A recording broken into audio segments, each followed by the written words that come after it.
Let's try the beach. Cheers guys, good job for today. Cheers.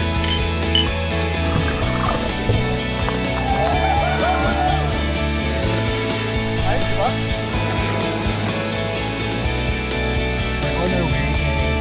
Off-road yung papunta doon.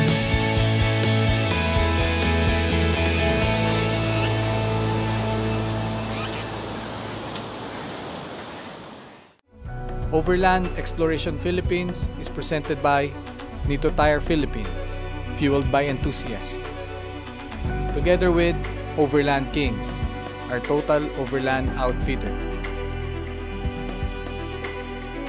In cooperation with Shell Philippines, cleans as you drive.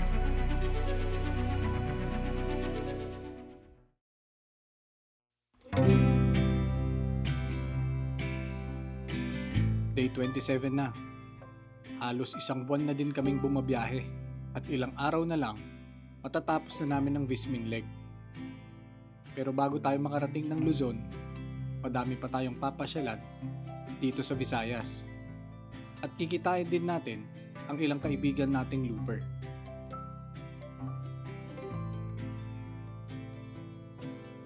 Okay, it's day 27 and kabababa lang namin dito sa Liloan Port and we're now heading to Agas-Agas Bridge.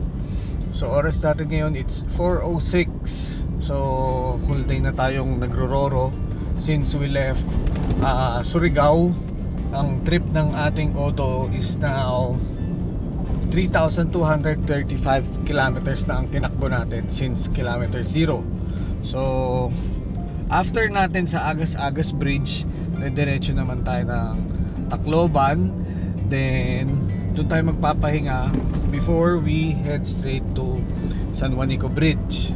Yun yung itinerary natin for Visayas. So after that, diretso naman kami pa Matdog para patawid pabalik na tayo ng Sorsogon, then Bicolandia. So yun yung ating ruta. So meron kaming konting kamwatme na plano. Kitain namin yung matalik namin kaibigan, yung isa sa tumulong sa amin for plotting this route ng aming Philippine Loop. So tatawagan ko siya mamaya, and may kasama siyang isa pang looper na kaibigan din natin. Yet sila yung pinakamatagal yata na nagpi-Philippine Loop. So mamaya may kilala nyo sila, and ipapakita din natin yung mga gamit nilang sasakyan. So yung isa doon, sigurado ako pag nakita nyo, sasabihin nyo, sila pala. So abangan nyo yan, kaya dyan lang kayo, dito lang kami.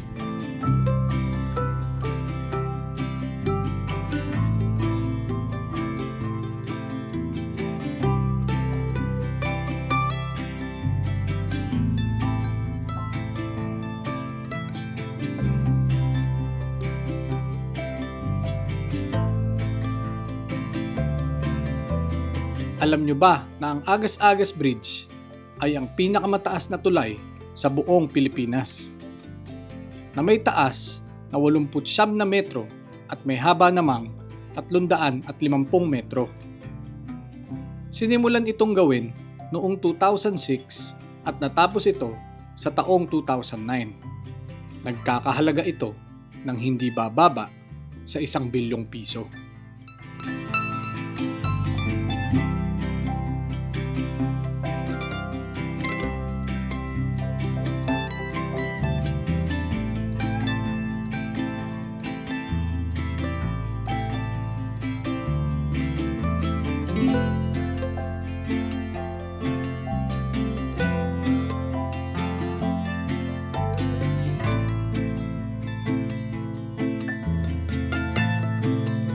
Sa haba ng aming binyahe, dito na din kami sa Tacloban, inabot ng pagod. Muli naming plinano ang aming ruta. Dahil bukas, maaga na naman kaming babangon para sa aming susunod na destinasyon dito sa Visayas.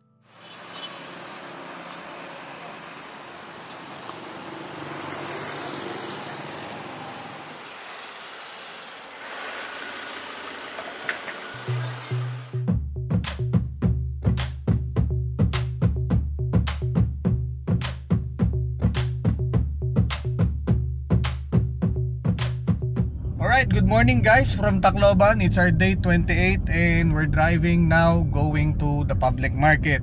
So, si Tatay Chubbs, ang ating culinary expert, ay may natuklasang kainan dito sa palengke. So, lahat daw ng mga locals, yung mga pumapasok, papuntang trabaho, dito daw din nag-aalmusal. So, kung naalala nyo yung painitan, the last episode na meron tayo, meron din silang ganong version dito. But this time around, Waray Foods ang kakainin natin. So, we're very excited kasi ako first time ko makakain ng Waray Foods. So, dyan lang kayo, dito lang kami.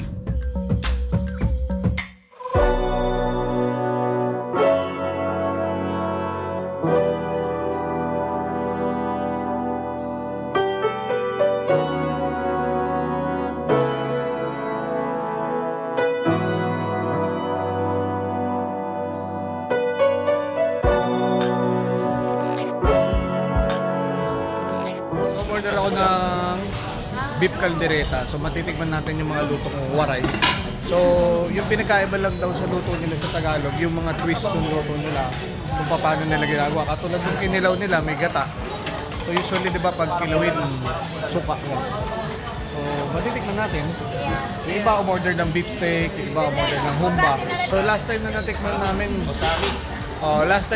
namin na humba sa Usamis, malalaki yung cut, tapos medyo maalat at matamis. So ngayon naman, yung kanilang humba, may tausi, mayroong kinchay. So iba-iba lang sila ng approach, pero halos the same. Pero tingnan natin kung anong difference pagdating sa lasa. Sarap yung humba. Caldereta, tikman mo. Kaya Tikman mo. beef steak na tayo. Lambot.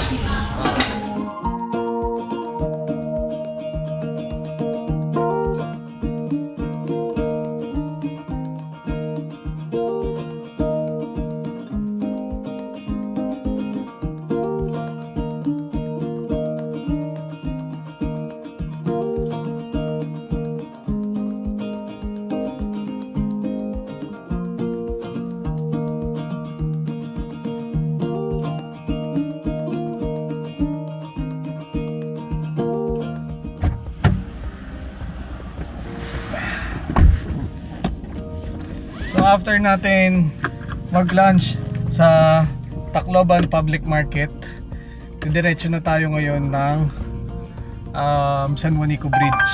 So yung San Juanico Bridge was once the longest bridge in the Philippines, which right now the longest bridge is the CC-Lex, yung dinaanan natin sa Cebu. So yung San Juanico Bridge ang nagko-connect sa Samar at sa Leyte, crossing the San Juanico Street, kaya siya tinawag na San Juanico Bridge. Ang total length nito is 2 kilometers and 160 meters. So ganun siya kahaba. While yung CC-Lex naman is around 8 kilometers. Kaya 4 na beses ng CC-Lex ang San Juanico Bridge. Pero in terms naman, kung halimbawang ang tinutukoy lang hindi tumawid ng body of water, ang second longest bridge is yung sa Candaba Viaduct. So yung dinadaanan natin sa NLEX, yun yung pangalawa.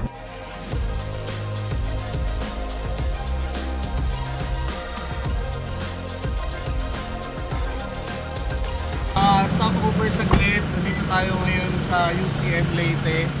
Kabubukas lang nitong store nila dito. Mga kailangan kayo for your recreational activities.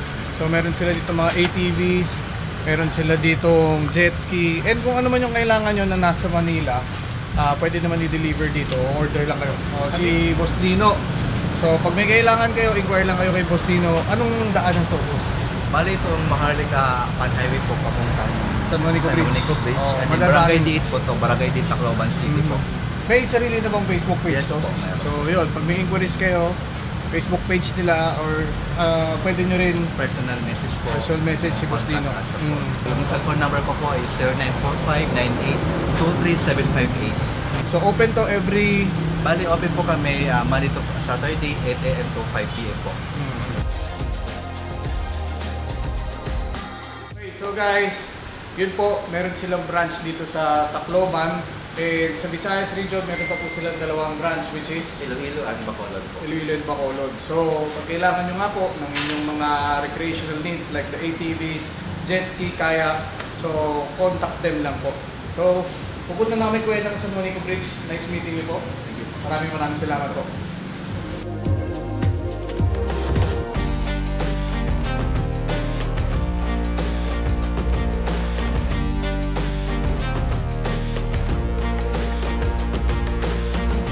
Ang San Juanico Bridge ay formal na binuksan noong July 2, 1973. Kasabay ng kaarawan ng Ginang Imelda Marcos.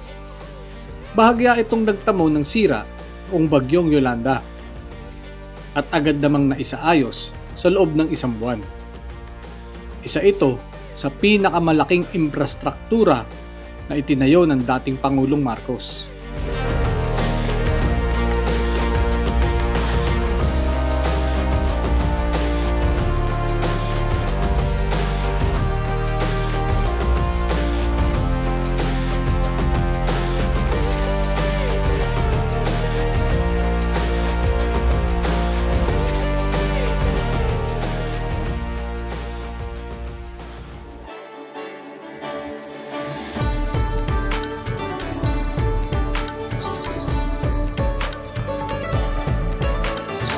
So, nakita na natin dito sila Kuya Raymond. Kasama niya yung isa sa pinakasikat na Philippine Looper.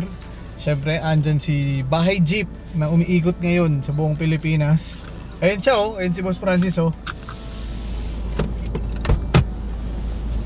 Finally! Meeting you! Finally! Ay, galing! Marami yung pinanggalingan eh. Kuya, Sana all, meron damit na Jack episode. bibigyan kita, ikaw po ba? Sana all. Bibigyan kita. Wow, kami dalawa lang ang Philippine Looper. So si Kuya Raymond po, isa to sa bumubutas ng mga daan para sa Philippine Loop. So siya po yung plano at nagbigay ng ruta dito sa ginagawa nating Philippine Loop ngayon. So ilang times ka naman nakapag-loop Kuya Raymond? Lagpasampu. Lagpasan po yung official. Tama na yung lagpasampu. Okay Yung na. recorded. Yung hindi recorded. Okay na yun. Lagpasampu, pwede na yun. Nakakaya na yung 10, baka sabihin. Sobrang dami naman. So ngayon, kasama nilang umiikot si Boss Francis. Boss Francis, dito tayo. Ito, di mo tinatanong. Oh. Simula sa Maynila, Cavite hanggang dito, malapit na mag-isang taon. Sa April 29. Isang taon na. Simula Cavite hanggang dito. Eh, panis tayo ron. Oo nga eh. Kami ano pa lang, 28 days pa lang. Pauwi na. Yung mag-approve kasi, isinama na niya. Ah! So yung, halika. Ito Halika kasi mo na. yung, ano yan. Hindi na po. So, Sama ka na. isinama niya na para hindi na hanapin. Bagay. Pati yung aso, sinama na rin. So yun yung may papayo mo sa maglulok. Ay, sama na rin yung Department of, ano ba yan?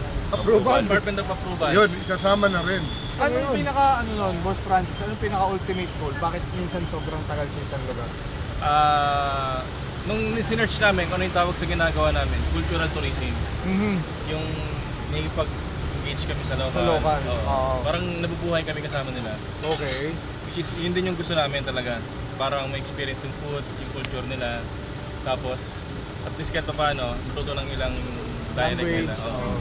So meaning, boss, pag halimbawa after this, pag mag-move kayo sa isang place, talagang aaralin, i-explore mo yung susunod Oo. na lugar. Okay. Hanggat maaari nga sana kung punta namin dati, kaso makabuti kami ng isang dekada eh. Pero at least wala tong ano pala, no? Walang limitation, tuloy-tuloy lang. Wala. Kasama na nga yung ano eh. Oo. Talagang Yung ano to, nag-approve ng come visa. what may, no? Come what Oo. may. Kung anong mangyari, no? Walang deadline kami eh. Simple. Okay lang bang makapasok kami sa jeep mo? Kasi ka lang, medyo ano lang, may kumakalat ng konti. Tour mo lang kami. Tara. Magulo pa eh. Tara, direct tour na. May mga ano. Ang laki, no? Jack, may snorkel, pwede rivercraft. Oo nga, no? Ayun, no? Tsaka panis yung tunog niya, iba yung tunog niya, parang Kasi yung una, sa'yo ako na-inspire niyan eh. Nakapanood ko yung mga, Wow. mga adventure mo eh. So ano na to? 4x4, 6x6? Hindi pa Wala pa. 4x4. Pag-uwi, doon pa lang. Nag-iipon pa. Tapos may solar panel. Talang pa yan. Ang daming water tank, oh. Water tank. Battery. Yung ibabaw nito po, solar na rin, di ba? Solar, tapos naging tent. Tent. Oo. tas toolbox. So lahat kayo, ilan kayo kuya? Ngayon, 7. Ito kayo natutulog dyan. 7. Pang-walo si Kuya Raymond. Grabe. Kinuha ni Antet na maging komportable para sa kanyang buong pamilya ang kanilang bahay jeep. Ito ang naging literal na bahay nila sa halos 1 taon na paglilibot ng Pilipinas. Isang karangalan din na makasama panandalian ang grupo nila Antet. Dahil isang kasaysayan din ang magiging bunga ng kanilang pangarap.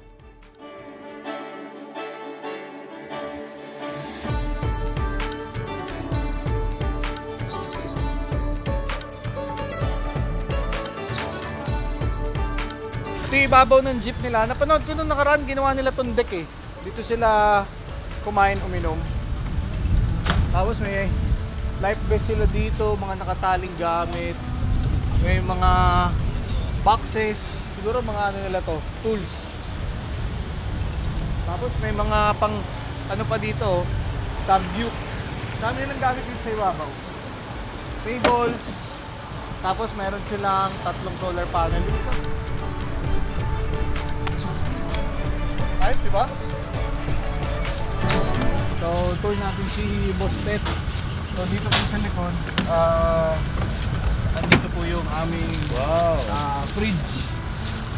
So, nandito lahat ng meats and yung aming mga drinks. Tapos, pull-out drawer. Dito nakatabi yung mga gamit namin. Gamit sa kusina. Like, mga kutsara. Ito sa mga coach ko guys, magkaroon din ng setup na ganito maganda balang araw. Kasi yung more on setup natin, more on mano-mano lang. Ito yung mga DIY mo. So ito po yung ginagamit namin pag halimbawa kumakain kami. So from front runner, cutleries po yan. Andito na yung fork, spoon, yung gamit pang luto. Yes. Dito naman po, andito yung fan namin. Meron kami dito mga portable fans.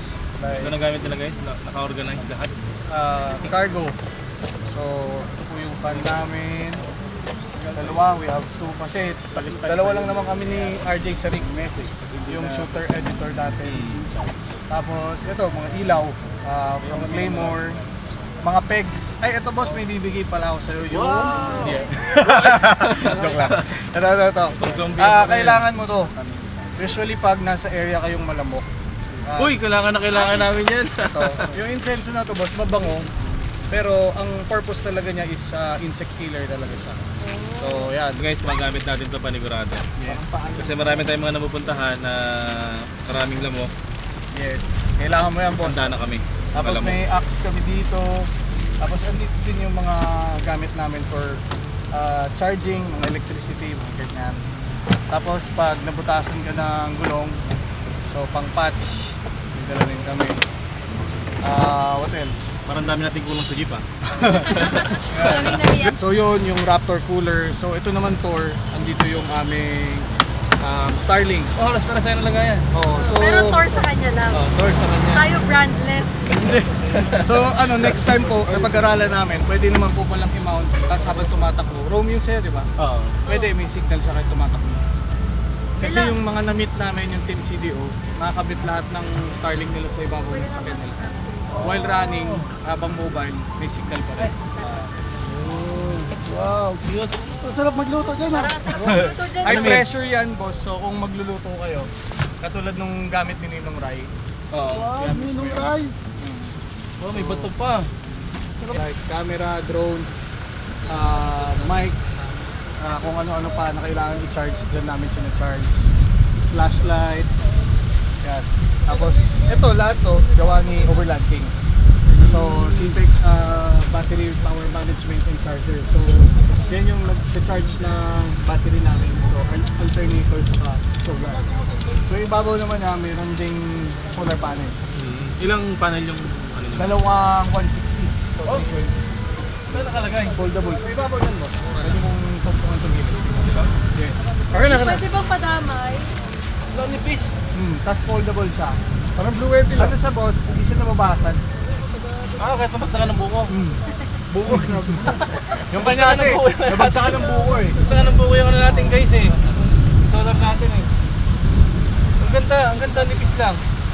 So yun naman guys, napakalinis nung para sa atin na talaga mano-mano lang. Andito yung control ng mga ilaw. Kasi ito, mga perimeter lights. Tapos yung tubig sa ilalim. Tapos ubos na eh. So cabin lights. Okay yun, ilaw nilagyan din ko siya na. pag kailangan. Okay yung lona ko. So dito Cheap naman pa po, lang yun ha. Kaya pala ito yung bar saka coffee station. Wow! So usually, Gusto mo lab, nasa labas ng ibang gamit sa kusina. yeah, ganyan siya pa Ganyan gusto ni Mrs. eh. nakalabas. Oo. Yan po. So dito kami minsan nagtitimpla ng coffee. Yan, may maliit kaming espresso machine. Sino naman ang may gawa nito? Si Joel po lahat yan. Wow. Kanya po lahat yan. Siya gumawa ng Ininong Rai. Kay Chef JP siya din gumawa. Kasi depende kasi sa pangangailangan mo. So, yun ang maganda kay Joel. Kung ano yung kailangan mo, yun yung ipaprovide niya. So, yung ibang ganito po, yung gilid nila, depende kung ano yung preference nila. So, ito po, mix of coffee bar, tsaka cooking mga condiments. Oo. So depende talaga sa gusto mo. Yung iba, like pag camera crew, puro camera yan, left and right. Wala naman po kami masyadong binago. Meron lang kaming seat cover na water repellent para minsan pagbasa kami sumasakay, hindi mabasa yung mismo upuan. So, ditanggal siya, washable. Tapos ipalit lang ako ng manibela, tapos itabit ako ng base radio, dual channel. Tapos quad lock na cellphone holder. Ano pa ba? Tapos ito yung switch po ng ilaw. So yung mga ilaw na nakakabit around the vehicle. Lahat po yan meron. So yung sa rack, yung ilaw din po siya sa gilid. Ito po. Ang galing no? So lahat one touch ng driver. May air compressor. Ano pa ba? Ang ganda. Ayun, tapos meron po ding throttle controller na wireless. So ito po, usually pag gusto mong galawin yung sensitivity ng accelerator, pindutin mo lang siya. So may sports mode siya, meron siyang eco mode, normal mode, depende kung anong driving habits mo. So medyo bitin ka sa power, kailangan mo nito. Yung air compressor. So like last time si Blakey na naglatan. So nagamit namin yung air compressor. Lumulog-log ko hanggang dito eh. Then boss, yung ibabaw, nilalagyan namin ng mga gamit sa kitchen. Ito. Yung mga kaldero namin, yung mga kutsilyo, ibaba nandun. So yung bihira gamitin nasa ibabaw. Paano yung tubig niyo pala? Yung drinking water, bumibili lang kami. Pero yung Kusina na. pangkusina, may 65 liters sa likod. Nakahiga siya dun sa bed. So ito guys, si Boss Jack. Hindi pa kami nagsisimula Bossing ko. ng Philippine Loop. Isa na siya sa talagang pinapanood ko na nag-adventure kasi sabi ko balang araw gagawin namin yung ginagawa niya na pag road trip. So hindi pa man tayo nakakarating dun sa road trip na level niya, nakapaglibot-libot na naman na tayo. And balang araw guys, yung makikita natin dito sa pagsisikap natin, makapagkabit tayo niyan paunti-unti. Actually, mas ibang level yung sa'yo eh. Mas mahirap gawin yung sa'yo. Hindi kami naman kasi meron kaming online na work eh, kaya kahit paano. Yun na siguro yung advantage namin. Meron kaming online na work. Kasi kami talaga boss, ang kailangan namin yung mabilis kami makapag-pack up tapos lipat ulit ng lugar. Ito kasi sila bossing natin, sila yung deep exploration. Talagang in touch sila with the locals, in touch din sila dun sa nature. Talagang sila yung talagang masasabi mong nagbababad sa isang lugar para i-explore yun. So kung gusto nyo ng mga deep exploration ng Pilipinas, panoorin nyo yung bahay na jeep. Yung ang tawag doon boss, Libot. Buong Pilipinas. Oh, Libot Buong Pilipinas. Ang YouTube channel mo is Jeep ni Antet. Bahay Jeep ni Antet. Bahay Jeep ni Antet. So yun, huwag nyo kalimutan mag-subscribe, supportahan din natin sila. Malaking tulong yun sa aming mga content creators, yung mga bawat subscription na nakukuha namin kahit pa isa-isa. Kailangan natin yan. Talagang nakakatuwang makita ang dating pinapanood mo lang sa TV. Ramdam mong punong-puno sila ng determinasyon upang makamit ang kanilang pangarap na libutin ang buong Pilipinas gamit ang kanilang sasakyan. Isa silang inspirasyon sa napakaraming gustong umikot sa ating bansa. Papunta na tayo sa ating susunod na destinasyon at dito pinatunayan ng isang banyaga ang kanyang pangako.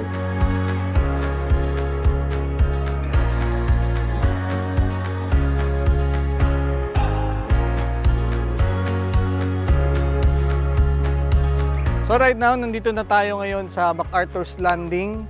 So itong park na to is established noong July 12, 1977. So bago to tinawag na MacArthur's Park, it is formerly known as Imelda Marcos Park since ang ating Madam Imelda ay tubong Leyte. So behind me is the 7 statues which is designed by Filipino sculptor na si Anastasio Caedo. So to commemorate yung fulfilled promise ni MacArthur na I shall return. So ito yung actual na landing spot niya.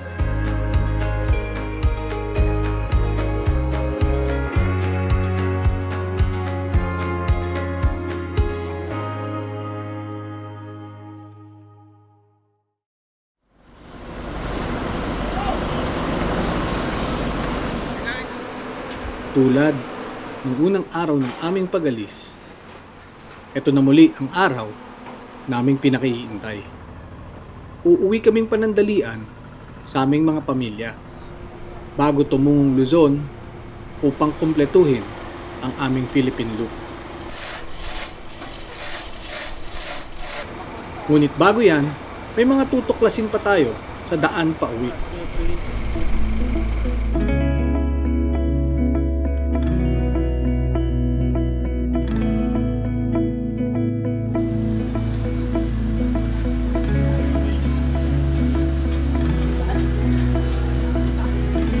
Day 29 and now nandito na kami ngayon sa Matnog. Kalalabas lang namin ng port. So tumawid kami kanina from Allen around 8:30 in the morning. Then nakarating kami before mag-11. So time check, it's 10:50. And upon checking, on our way pabalik po sa ating tahanan is 532 kilometers away, 8 hours. So ang ETA natin is 7:48 in the evening. Pero syempre marami pa rin tayong side trip. So etong oras na to hindi rin natin mamimit yan. Marami pa tayong dadaanan for some exploration. So papasok na rin tayo halos sa Bicolandia in a few hours. So makikita natin dito ang Bulkang Mayon. Hopefully magpakita siya at walang clouds sa Bulkang Mayon. Ang weather ngayon, maaraw. It's 29 degrees Celsius outside. It's my first time na dumaan from Matnog going to Bicol kasi ang pinakamalayong narating ko from Bicol is Tabaco Albay. So dinadaanan natin ngayon is the Pangi. Nandito tayo ngayon sa Pangi. And medyo masigsag din siya, no? At napakaganda ng kalsada. So hindi pa rin kami nakapag-lunch. So later on maghahanap kami ng lugar kung saan kami manananghalian. Tatry tayo ng mga Bicolano foods. Yan ang ating kakainin for today. So siyempre hindi mawawala ang Bicol Express. At tatry din natin yung spicy ice cream, yung labuyo ice cream. So sana may matagpuan pa tayo along the way at makabili tayo kasi hindi ko pa rin na-try yun kahit nakailang beses na ako sa Bicol nakapunta.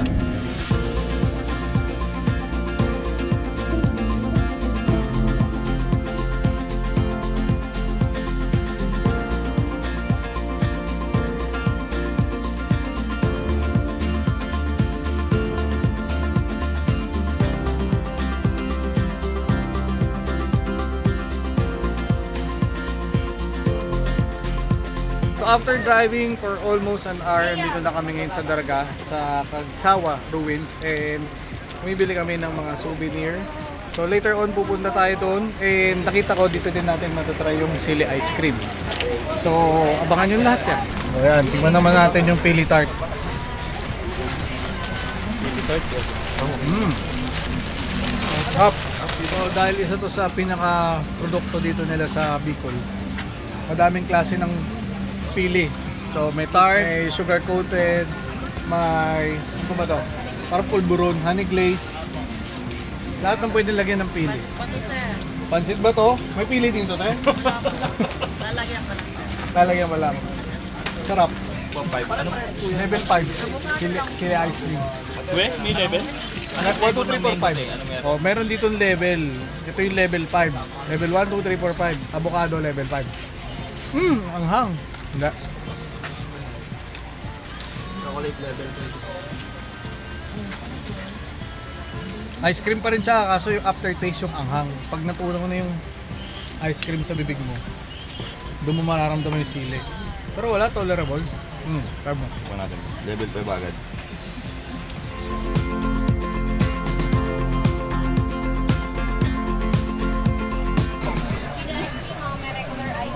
Anong flavor?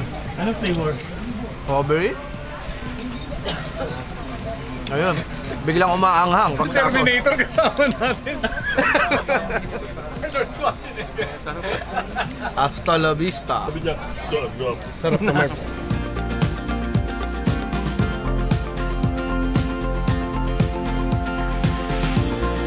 So wala pa tayong alam sa Sagawa Ruins.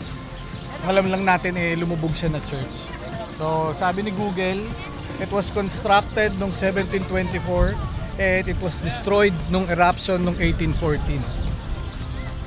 1814 pa pala yan nakalubog ng church. And also the place is considered to be the most photographed destination in the Philippines over the past decade. So naging landmark din siya ng Pilipinas pala, no?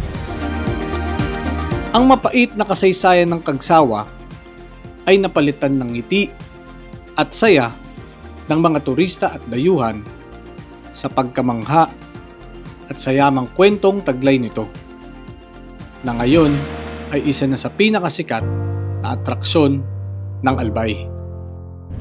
So after natin sa Kagsawa Ruins, papunta na tayo sa isang lugar kung saan masarap kumain ng Bicol Express. So gutom na kami nila RJ, gutom na ang lahat. It's almost 2 o'clock in the afternoon. Talagang siguro makakadalawang rice ako nito. So this is also my first meal of the day. Hindi rin ako nakapag-breakfast kanina.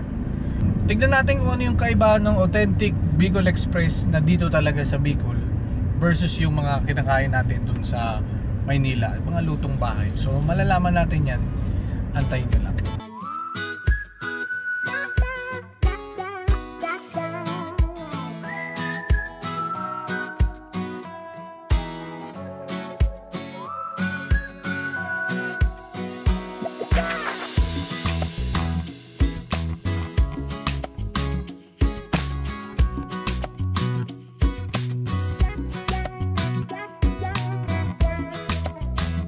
So nandito tayo ngayon sa First Colonial, home of the original Seal Ice Cream. Simula to noong April 2004. So itong Daraga branch is the main branch, tapos meron pa silang 5 branch, which is the SM Legazpi, SM Naga, Ayala Legazpi, and Pacific Mall Legazpi. So yung isang branch nila nasa Manila, which is nasa NAIA Terminal 3 sa Arrival. So nasa Pasay yun. Ang pagkain dito ay all authentic Bicol dishes. So meron tayo ditong laing, meron tayo ditong Bicol Express, at yung kanilang pusit sisig. Tapos meron tayo ditong Bicol version of Bopis, which is the Kandinga. Tapos meron tayo ditong halaan soup na may corn. Tapos meron din sila ditong tinapa fried rice. Meron pong onion spring, tomatoes, mangga, and itlog na maalat. Then meron din tayo ditong tinungtungang manok and yung kanilang pancit bato. So yun lahat yung titikman natin, kaya kain na tayo.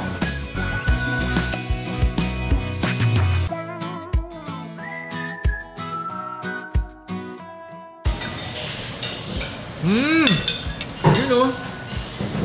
Ngayon lang tayo kumain ng laing no? Bumlo. Talagang nireserve namin yung laing para sa Bicol eh. Yung Bicol Express nila dito. Ano to tol? Beans? May beans. Masarap. Kapit na kapit yung gata dun sa karne sa beans. Then ito yung kanilang Bopis. Perfect to, ulam tsaka pulutan. Sarap.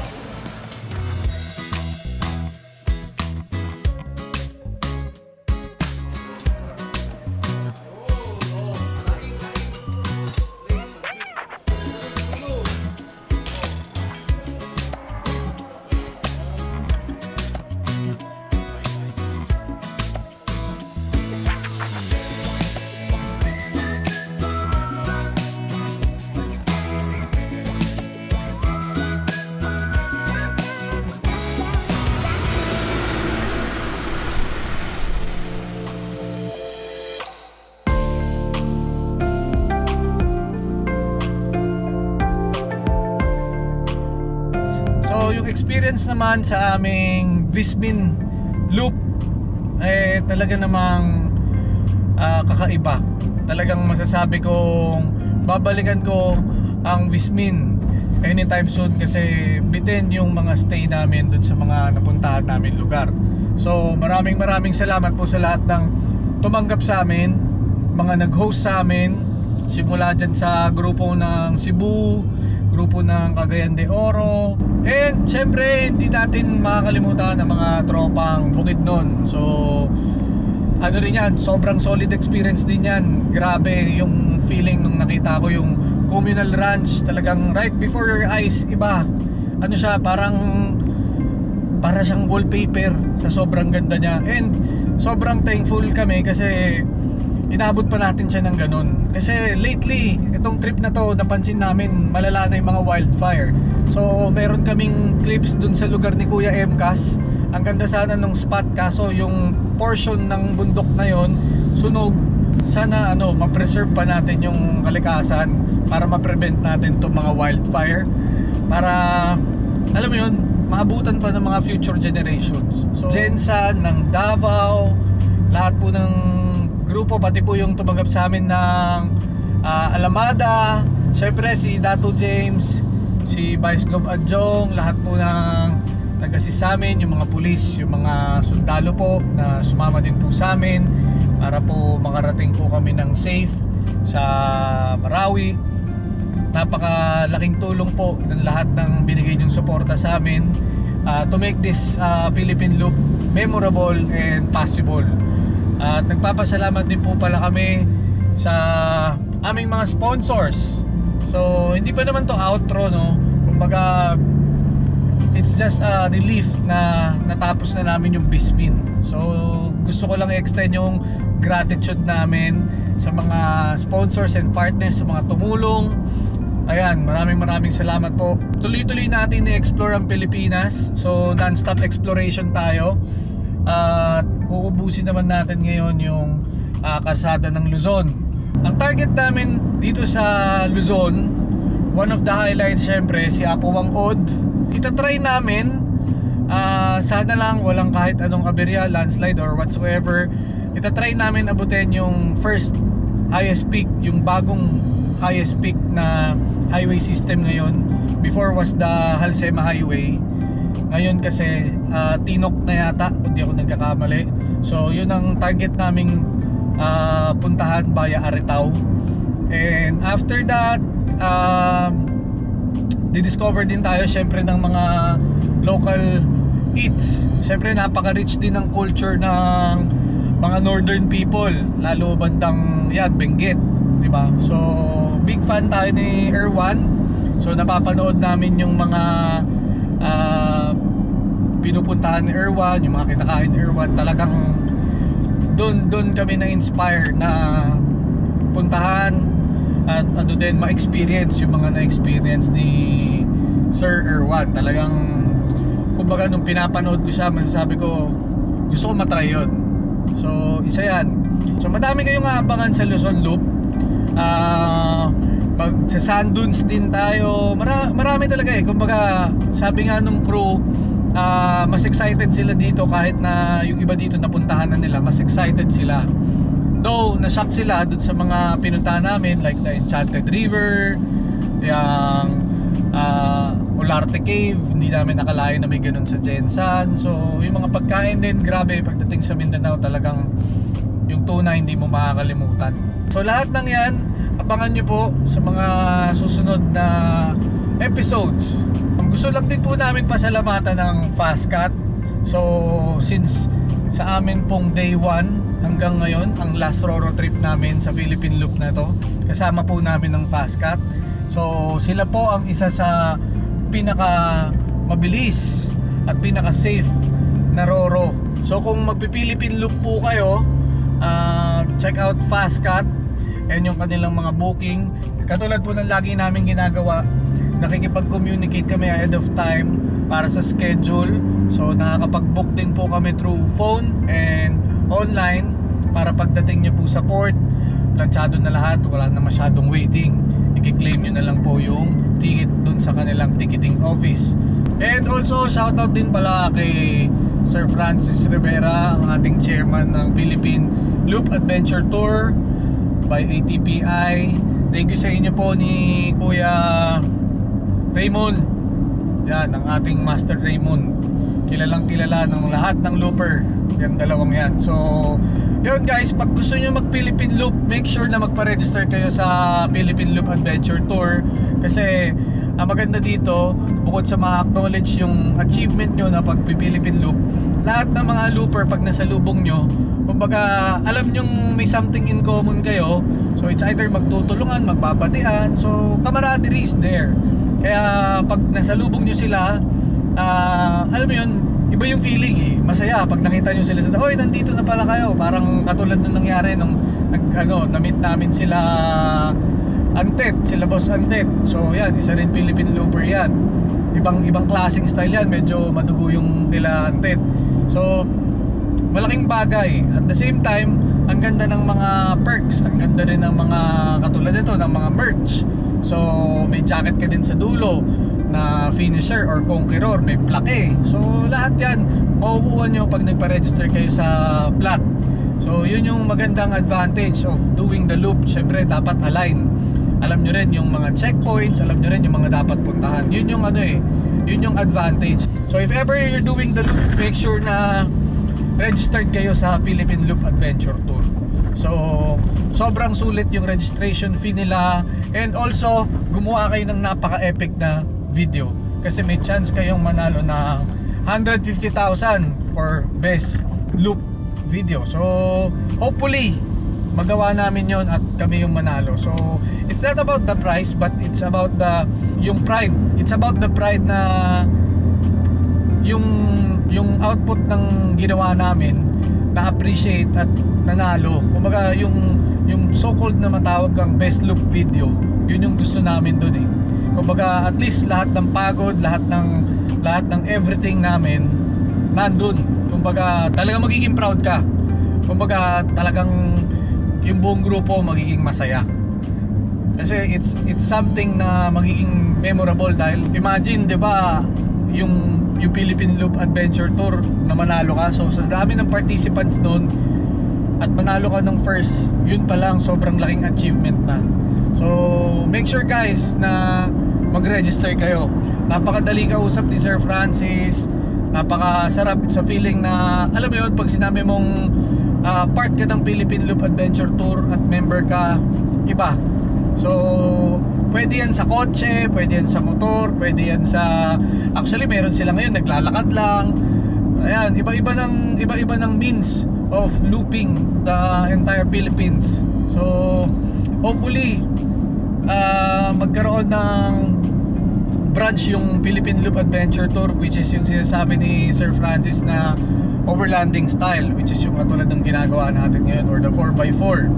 So lahat ng yan oncoming projects natin. And syempre nagpapasalamat kami higit sa lahat sa top 3 partners at sumuporta sa amin. Unang-una syempre ang Nito Tires, Overland Kings, at Shell Philippines. So maraming salamat po sa inyo mga bossing. Thank you po sa tiwala. Mas paggagandahin namin tong output and yung mga deliverables po namin. Lahat po yan mas pag-iigihan namin. Kaya dyan lang kayo, dito lang kami.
the last leg para makomplete natin ang ating Philippine loop. Kaya, dyan lang kayo, dito lang kami.